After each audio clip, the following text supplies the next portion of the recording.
சுவையான சுரைக்காய் குழம்பு எப்படி வைக்கிறத நம்ம பார்க்கலாங்க. அதுக்கு ஒரு சுரைக்காயை தோல் நீக்கி பொடி பொடியாக கட் பண்ணி எடுத்துக்கோங்க.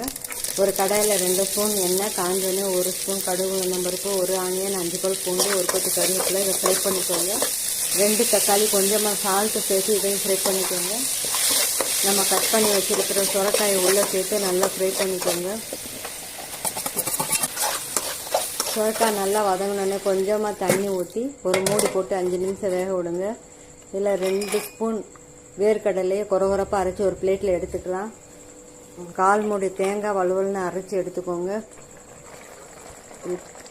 இப்போ 1/4 ஸ்பூன் மஞ்சள் பொடி, 1 ஸ்பூன் சில்லி பவுடர், 1 ஸ்பூன் தனியா பொடி, கொஞ்சமாக சால்ட்டு போட்டு கலந்து விட்டு மூடி போட்டு வேக விடுங்க. இப்போ சுரைக்காய் வெந்துருச்சு. தேங்காய் பேஸ்ட்டை உள்ளே சேர்த்துக்கலாம்.